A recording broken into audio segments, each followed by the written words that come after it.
دوسرا حصہ وہ سورہ کاف کے اوپر مشتمل ہے۔ پہلے حصے میں سورہ بنی اسرائیل کے اندر جو سب سے پہلا عنوان مالک الملک نے بیان فرمایا وہ ہے واقعہ معراج۔ اللہ رب العزت نے ہر نبی کو معجزہ عطا فرمایا اور کمال کا معجزہ عطا فرمایا، لیکن میرے نبی کریم صلی اللہ علیہ وآلہ وسلم کو جو معجزات عطا فرمائے ان کی مثال پہلے انبیاء کرام میں کہیں بھی نہیں ملتی۔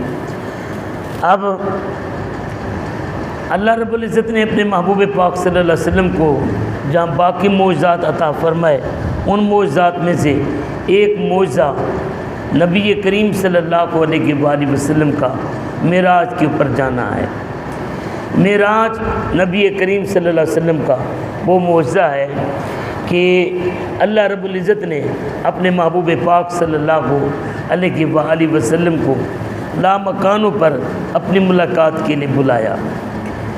حضور صلی اللہ علیہ وآلہ وسلم کی معراج کا دلچسپ معجزہ یہ ہے کہ حضور صلی اللہ علیہ وآلہ وسلم حضرت سیدہ ام ہانی رضی اللہ تعالی عنہ کے گھر 12 نبوت کے 12ویں سال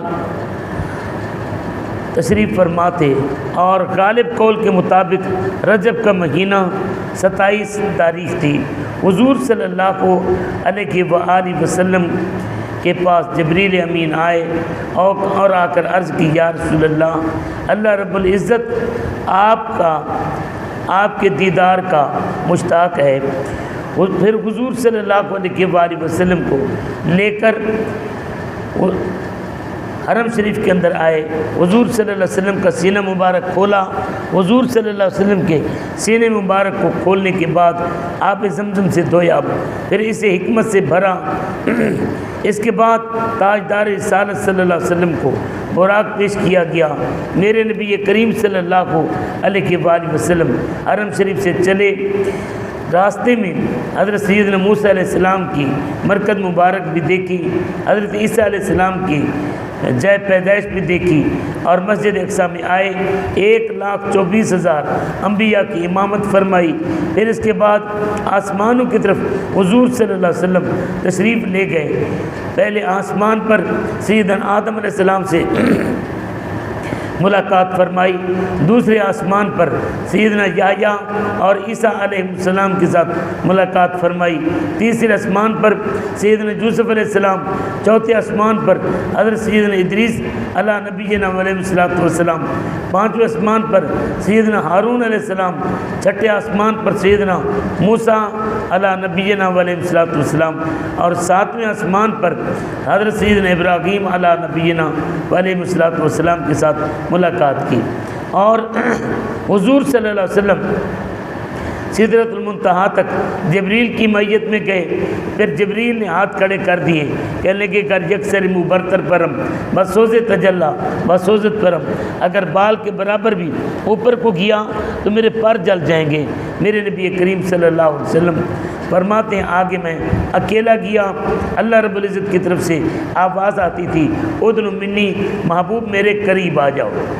اب حضور فرماتی ہیں میں نے 7 آسمانوں کی سیر، سدرۃ المنتہا کی سیر کرنے کے بعد میں نے اللہ رب العزت کی بارگاہ میں حاضری دی، اور حضور صلی اللہ علیہ وسلم نے اپنے رب کا دیدار فرمایا، اور جاگتی ہوئی آنکھوں سے اپنے رب کا دیدار فرمایا۔ اور قرآن کہتا ہے ما زاغ البصر وما طغیٰ، محبوب نے اپنے رب کا دیدار فرمایا، آنکھ بھی نہیں جھپکی، آنکھ بھی نہیں جھپکی۔ اور ادھر یہ موسیٰ علیہ السلام کو اللہ پاک نے دیدار کرایا، لیکن دیدار بھی نہیں، تجلی وہ بھی کوہ طور کے اوپر اللہ پاک نے ڈالی۔ موسیٰ تے ہوش رفت سے یک جلوہ صفات تو عین ذات مین گری در تبسمی۔ حضور صلی اللہ علیہ وسلم نے جنت کی سیر بھی کی اور دوزخ کا منظر بھی دیکھا۔ میرے پاک نبی صلی اللہ علیہ وآلہ وسلم جب واپس تشریف لائے، 50 نمازوں کا تحفہ لے کر آئے، حضور صلی اللہ علیہ وسلم گئے، رات کے تھوڑے سے حصے میں بستر بھی گرم رہا، کونڈے بھی ہلتے چلتی رہی اور پانی بھی چلتا رہا۔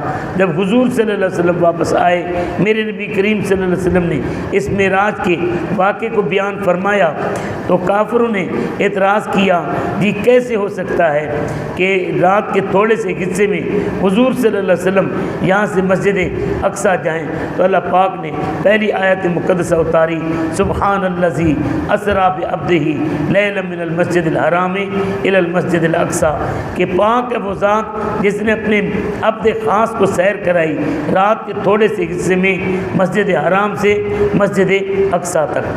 تو یہ معراج کا مختصر واقعہ تھا۔ اس کے بعد میرے نبی کریم صلی اللہ علیہ وآلہ وسلم کے اوپر اترنے والا قرآن یہ کہتا ہے کہ انسان جو ہے وہ جلد باز ہے۔ اس میں ہمارے لیے بھی ایک سبق موجود ہے۔ آیت مقدس نمبر 11 کے اندر وجد الانسان بشر دعاءہ بالخیر وکان الانسان عجولا، کہ انسان اپنے لیے جلد بازی میں برائی کی دعا کر بیٹھتا ہے۔ اب مثال کے طور پر ہم آپس میں جب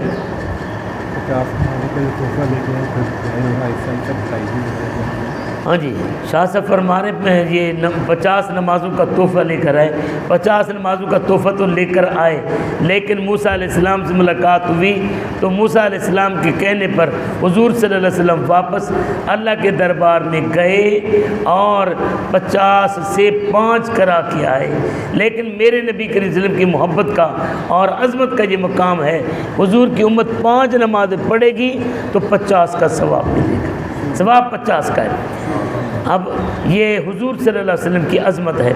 اب بات کر رہے تھے انسان جلد بازی میں اپنے لیے دعا کرتا ہے، کبھی کہتا ہے کہ جناب اپنی اولاد کو دعا دے دیتا ہے، دعا کرتا ہے تیرا بیڑا غرق ہو جائے اور تم مر جائے، تو یہ ہو جائے تو وہ ہو جائے۔ تو اللہ رب العزت فرماتا ہے کہ یہ انسان جلد بازی میں اپنے لیے دعا کر بیٹھتا ہے، اگر رب دعا قبول کرے تو انسان کا کیا رہ جائے۔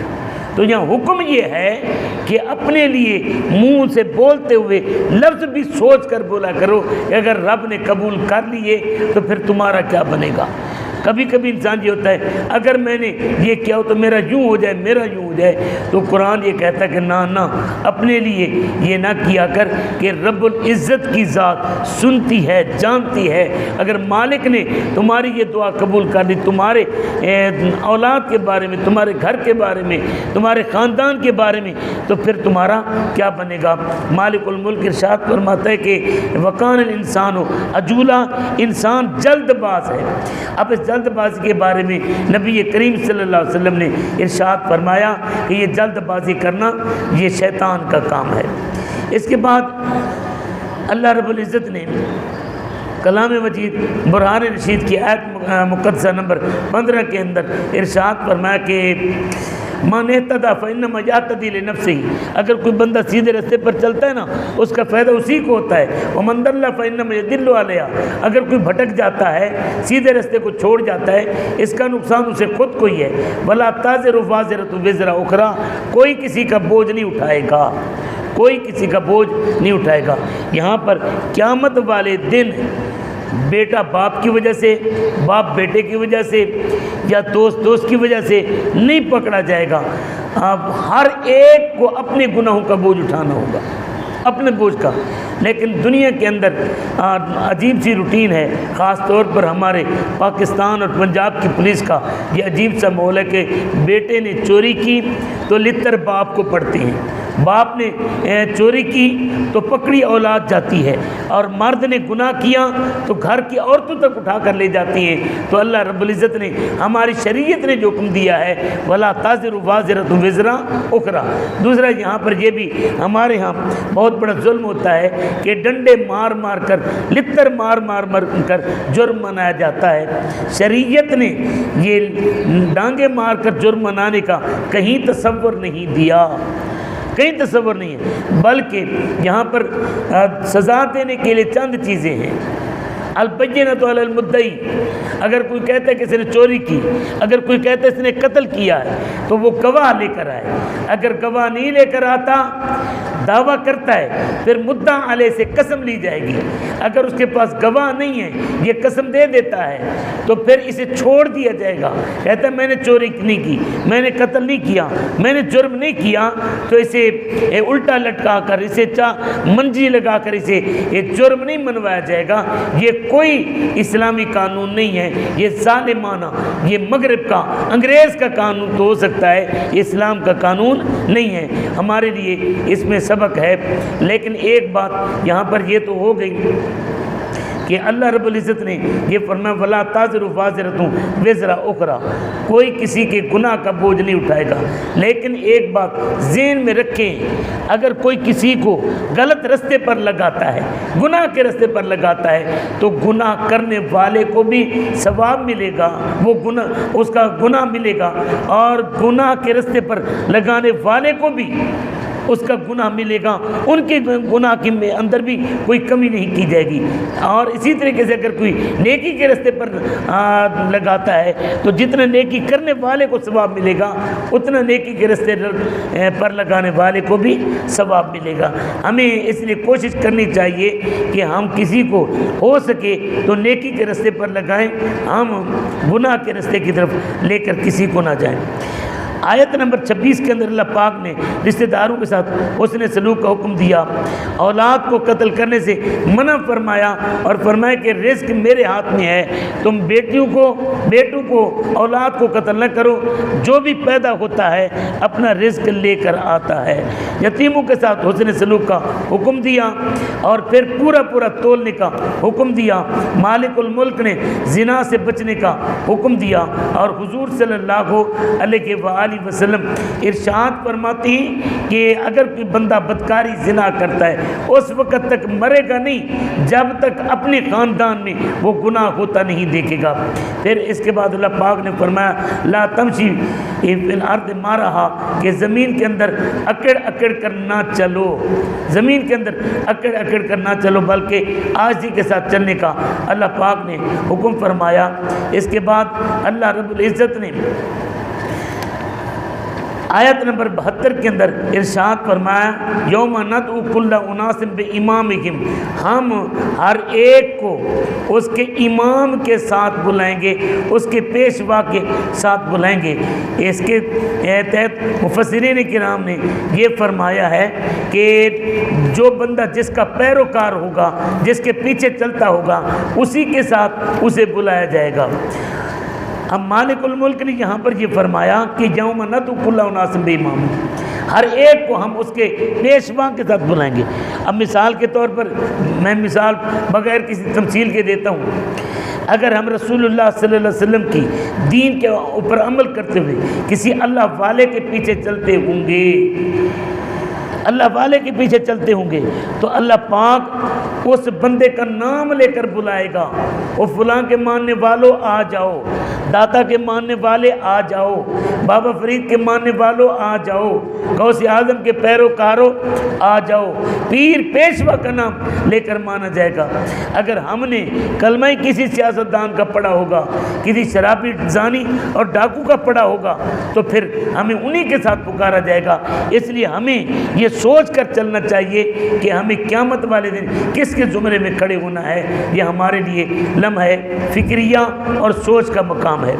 اس کے بعد اللہ رب العزت نے آیت نمبر 79 کے اندر تہجد کے فضائل بیان فرمائے۔ مالک الملک نے نبی کریم صلی اللہ علیہ وآلہ وسلم کے اوپر تہجد فرض فرمائی، لیکن امت کے لیے یہ ثواب کا کام ہے، فرض نہیں ہے، فرض نہیں ہے۔ میرے نبی کریم صلی اللہ علیہ وآلہ وسلم ارشاد فرماتے ہیں، حضرت اسماء بنت یزید اس حدیث پاک کی راویہ ہیں، حضور صلی اللہ علیہ وسلم نے ارشاد فرمایا قیامت والے دن لوگ ایک میدان میں جمع کیے جائیں گے، اس دن منادی کرنے والا ندا کرے گا کہ کہاں ہیں وہ لوگ جن کی گردنیں اپنی خوابگاہوں سے، جن کے جسم بستروں سے الگ رہے، وہ لوگ کھڑے ہوں گے۔ تو اللہ رب العزت کے پیارے فرماتے ہیں ان کی تعداد بہت کم ہوگی، لیکن اللہ پاک کیا فرمائے گا، بغیر حساب کے جنت میں چلے جاؤ۔ اس لیے ہمیں عادت بنانی چاہیے کہ ہم تہجد کی نماز پڑھا کریں تاکہ بغیر حساب کے ہم اللہ رب العزت کی بارگاہ میں بغیر حساب کے بخشے جائیں۔ پھر اس کے بعد حضرات اسی وقار آیت مقدسہ نمبر 92 میں اللہ رب العزت نے کافروں کے سوالوں کا ذکر فرمایا کہ کافروں نے نبی کریم صلی اللہ علیہ وسلم سے چند معجزے مانگے۔ وہ یہ کہنے لگے کہ جناب ہم آپ کو نبی مان لیں گے لیکن آپ کا باغ ہو اس کے اندر چشمے چلتے ہونے چاہیے، آپ کا باغ کھجوروں کا انگورک ہونا چاہیے اور اس کے درمیان نہریں ہونی چاہیے، یا پھر آپ ہمارے اوپر کوئی آسمان گرا دیں، یا فرشتے آپ کے پاس آنے چاہیے، یا پھر آپ کا سونے کا گھر ہونا چاہیے، اور یا پھر آپ آسمان کی طرف چڑھ جائیں اور اللہ کی طرف سے کتاب لے کر آئیں۔ اللہ پاک نے فرمایا محبوب ان کی ایک بھی نہیں ماننی، لیکن بغیر سوال کے صحابہ کرام کی بارگاہ میں جب ہم دیکھتے ہیں تو حضور صلی اللہ علیہ وسلم حدیبیہ کے مقام پر ہیں، وہاں صحابہ نے یہ نہیں کہا کہ معجزہ دکھائیں، لیکن میرے نبی کریم صلی اللہ علیہ وسلم نے ایک پیالے کے اندر اپنا ہاتھ رکھا تو انگلیوں سے چشمے جاری ہو گئے، اور 1500 صحابہ نے انگلیوں سے جاری ہونے والے چشمے سے پانی پیا۔ پھر اس کے بعد حضور صلی اللہ علیہ وسلم نے حضرت سلمان فارسی کے لیے کھجوروں کا باغ لگایا، یہودی نے گٹھلیں نکال لی، اللہ پاک نے بغیر گٹھلوں کے وہ باغ اگا دیا۔ پھر اس کے بعد اللہ پاک نے انہوں نے سوال کیا کہ فرشتے آنے چاہیے، لیکن ہم دیکھتے ہیں کہ اللہ پاک نے فرمایا ان کو جواب دے دو، لیکن جبریل 23,000 یا 24,000 مرتبہ میرے نبی کے بارگاہ میں آتے ہیں، اور حضرت عمر رضی اللہ تعالیٰ عنہ کی حدیث عمر اگر آپ پڑھ کر دیکھیں تو جبریل انسانی روپ میں میرے نبی کی بارگاہ میں آئے، وہ کہتے ہیں کہ آسمان کی طرف لے جائیں اور کتاب لے کر آئیں، لیکن میرے نبی کریم صلی اللہ علیہ وآلہ وسلم کو فرمایا کہ محبوب یہ کہہ دو هل كنت الا بشر رسولا، لیکن محبوب کو معراج پر بلایا اور پاس بٹھایا اور دیدار کرایا۔ یہ میرے نبی کریم صلی اللہ علیہ وسلم کا معجزہ ہے۔ پھر اس کے بعد اللہ رب العزت نے اپنے محبوب پاک صلی اللہ علیہ وآلہ وسلم کے قرآن مقدس کے اندر موسیٰ علیہ السلام کی نشانیاں بیان فرمائیں۔ وہ 9 نشانیاں کون سی ہیں؟ سب سے پہلے حضرت موسیٰ علیہ السلام کا عصا مبارک کہ آپ زمین پر پھینکتے تھے اژدہا بن جاتا تھا، اگر آپ دریا پر مارتے تھے وہ رستہ دے دیتا تھا، پتھر پر مارتے تھے تو چشمے جاری ہو جاتے تھے۔ پھر ید بیضا حضور حضرت سیدنا موسیٰ علیہ السلام کا یہ ہاتھ مبارک بغر میں ڈالتے تھے تو سفید نور چمکتا ہوا سے نکلتا تھا، بولنے میں دقت تھی، اللہ پاک نے زبان کی لکنت دور فرما دی۔ چوتھے نمبر پر دریا حضرت موسیٰ علیہ السلام کے لیے رستہ بنا دیتا ہے۔ 5ویں نمبر پر طوفان آتا ہے۔ 6ٹھے نمبر پر موسیٰ علیہ السلام کے لیے اللہ پاک نے گستاخوں کے گھروں کے اندر ٹڈیاں پیدا کر دیں، اور 7ویں نمبر پر گستاخوں کے گھروں میں گھن جوئیں پیدا کر دیں۔ 8ویں نمبر پر گستاخوں کے گھروں میں مینڈکیں پیدا کر دیں۔ 9ویں نمبر پر اللہ رب العزت نے موسیٰ علیہ السلام کے منکروں کو سبق سکھانے کے لیے ان کے گھروں کے اندر پانی کے اندر برتنوں کے اندر خون بھر دیا۔ یہ موسیٰ علیہ السلام کی نشانیاں ہیں۔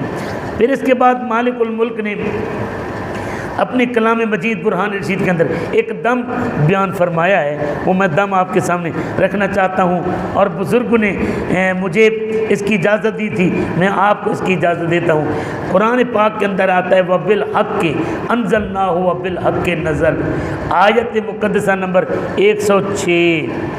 یہاں بزرگ ہیں حضرت محمد بن سماک بیمار ہو گئے، ان کے مرید، ان کے ساتھی، ان کے سالک یہ ایک کسی کافر کے پاس جا رہے تھے قارورہ لے کر کہ ان سے دوائی لے کر آتے ہیں۔ راستے میں انہیں ایک سفید پوش بزرگ مل گئے، انہوں نے کہا کہاں جا رہے ہیں؟ انہوں نے کہا جی محمد بن سماک کے لیے دوائی لینے۔ کس کے پاس؟ فلاں کافر کے پاس۔ تو انہوں نے فرمایا کہ عجیب بات ہے، سبحان اللہ، اللہ کے ولی کے لیے دوائی ایک کافر بے ایمان سے لینے کے لیے جا رہے ہیں۔ جاؤ محمد بن سماک سے کہو جہاں تکلیف ہے وہاں ہاتھ رکھے اور یہ آیت پڑھے وَبِالْحَقِّ أَنزَلْنَاهُ وَبِالْحَقِّ نَزَلَ۔ یہ پڑھ کر دم کریں گے تو اللہ شفا دے دے گا۔ واپس آئے، حضرت محمد بن سماک نے وہی دم کیا، جب پڑھا تو اللہ رب العزت نے انہیں شفا عطا فرما دی۔ یہ مختصر خلاصہ تھا سورہ بنی اسرائیل کا۔ اب چلتے ہیں سورہ کاف کے اندر۔ سورہ کاف اصل میں اس سورت کے اندر اللہ رب العزت نے اپنے پیارے بندوں اصحاب کاف کا ذکر فرمایا ہے۔ حضرت سیدنا عیسیٰ علیہ نبینا علیہ الصلوۃ والسلام جس وقت آسمانوں کی طرف اللہ پاک نے بلا لیا، اٹھا لیا، تو اس کے بعد اس وقت ایک بادشاہ تھا، دقیانوس اس کا نام تھا۔ دقیانوس ایک ظالم قسم کا بادشاہ تھا اور بت پرست تھا۔ وہ ہر ایک کو مجبور کرتا تھا کہ بتوں کو سجدے کرو، بتوں کی عبادت کرو۔ جو نہ مانتا تھا اسے وہ قتل کر دیتا تھا۔ تو اصحاب کہف اللہ پاک کے یہ نیک بندے تھے اور صالح ایماندار مومن لوگ تھے۔ یہ دقیانوس کے ڈر کے مارے اپنے ایمان کو بچانے کے لیے قریب کے پہاڑ کے غار میں جا کر انہوں نے پناہ لی۔ دقیانوس کو جب پتہ چلا تو اس نے اپنی فوج بھیجی، ہرکارے بھیجے اور کہا کہ جاؤ، وہ غار میں چھپے ہوئے ہیں، غار کے دہانے پر جا کر ایک مضبوط دیوار وہاں قائم کر دو تاکہ وہ اندر کے اندر ہی مر جائیں، ان کے لیے وہی قبریں بن جائیں اور وہی ان کی سزا بن جائے۔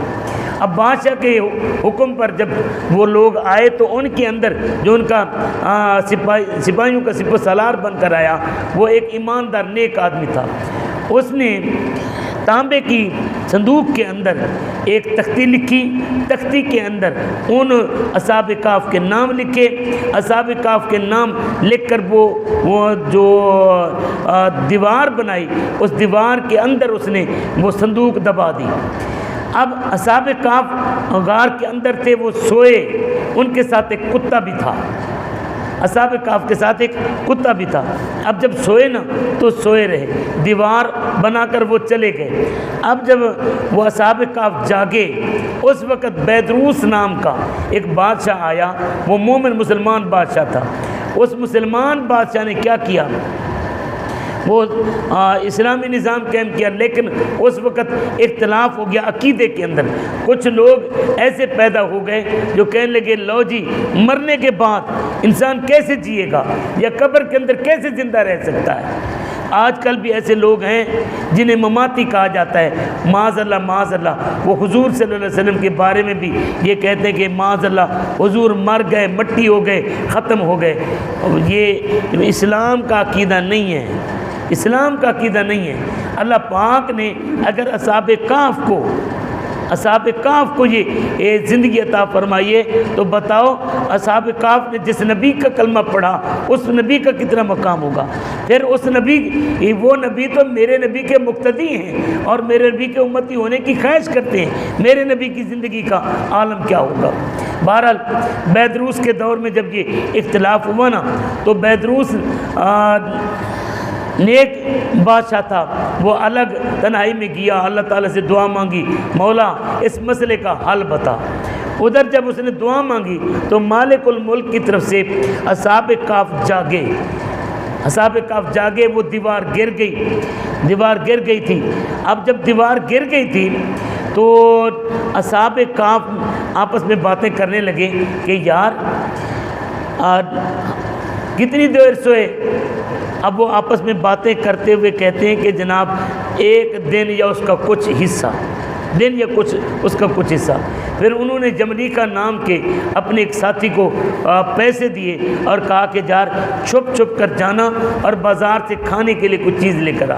جب جملیکا گئے تو اس نے دیکھا کہ شہر کے دروازے پر اسلامی جھنڈا اور اسلامی علامات لگے ہوئے ہیں۔ وہ بڑا حیران ہوا، یار کل تو یہاں پر دقیانوس کی حکومت تھی، اسلام کا نام لینے والا کوئی نہیں تھا، لیکن آج تو اسلامی یہاں پر علامات ہیں۔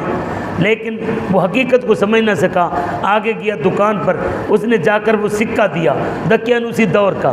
جب سکہ دیا تو دکاندار نے کہا کہ شاید اس کے ہاتھ کوئی خزانہ لگا ہے، کوئی وہ دیگ وغیرہ جس طرح نکلتے نا خزانے دبے ہوئے، تو انہوں نے سمجھا کہ شاید اس کے پاس کوئی خزانہ ہے۔